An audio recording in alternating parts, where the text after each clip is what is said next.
दिवाली जैसे पर्व पर जब लोग लक्ष्मी पूजन कर धन धान्य की कामना करते हैं तो किन्नर समुदाय का आगमन शुभ संकेत माना जाता है।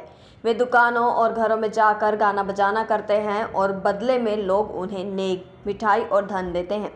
माना जाता है कि उनका आशीर्वाद लक्ष्मी कृपा को बढ़ाता है। ऐतिहासिक मान्यताओं के अनुसार किन्नरों को शुभता और सौभाग्य का प्रतीक माना गया है।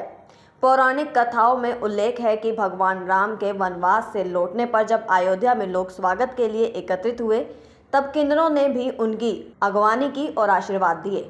भगवान राम ने उनके समर्पण और आशीर्वाद देने की परंपरा को मान्यता दी, जिसके बाद किन्नरों को मांगलिक अवसरों जैसे जन्म, विवाह और त्योहारों पर शुभकामनाएं देने का अधिकार मिला। श्री साधन धर्म मंदिर बीसी बाजार।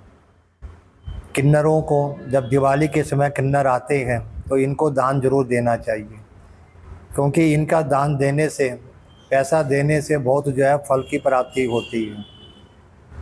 वैसे रामचंद्र जी भी जब वनवास से आए तो उस समय बड़ा भारी उत्सव मनाया गया और किन्नर समाज ने भी आकर उनका स्वागत किया और भगवान ने भी उनको दान दिया और तब से ये परंपरा चली आ रही है।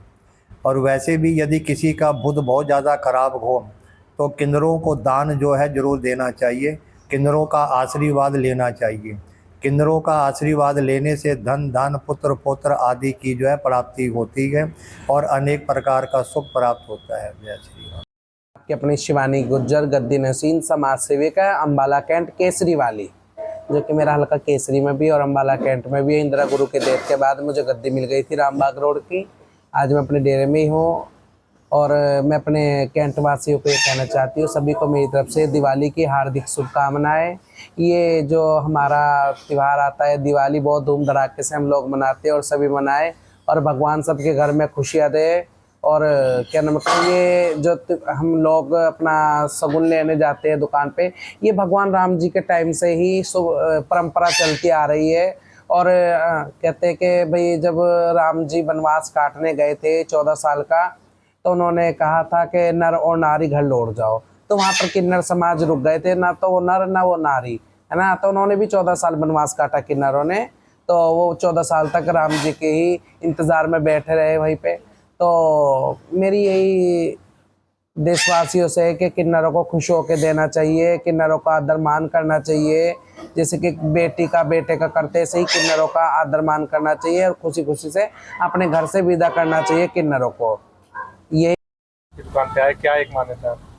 किन्नर समाज, ये किन्नर आते हैं हर त्योहारों पे आते हैं, होली, दीपावली। तो ये भगवान रामचंद्र जी जब वनवास से वापस आए थे अपने अयोध्या जी में, तो हम इनको शुभ मानते हैं। ये नाचते हैं, गाते हैं, खुशियाँ मनाने के लिए हर दुकानों पे, हर पर घरों में खुशी मांगने के लिए आते हैं और हम इनको खुशी से अपना योगदान देते हैं। इनको होती है, सबको इनको देते हैं, तो हम इनको, इस किन्नर समाज को बहुत अच्छा मानते हैं। हम अनिल अग्रवाल हैं, मैं बीसी बाजार अम्बाला कैंट से हूँ। ये जो किन्नर हमारे यहाँ आते हैं, समाज के अंदर आते हैं, ये एक बहुत ही शुभ माना जाता है। वो क्या है कि भगवान राम जब वनवास से आए थे, तो भगवान राम के आने की खुशी के अंदर, जो अयोध्या के अंदर, उस समय भी इस समाज का प्रचलन तब भी था और आज भी। ये अपनी खुशी को जाहिर करते हुए, नाचते गाते हुए, घूमते फिरते हुए हर दुकान पे क्या नाम है, अपनी खुशी मांगने के लिए आते हैं, जो कि दक्षिणा स्वरूप होता है।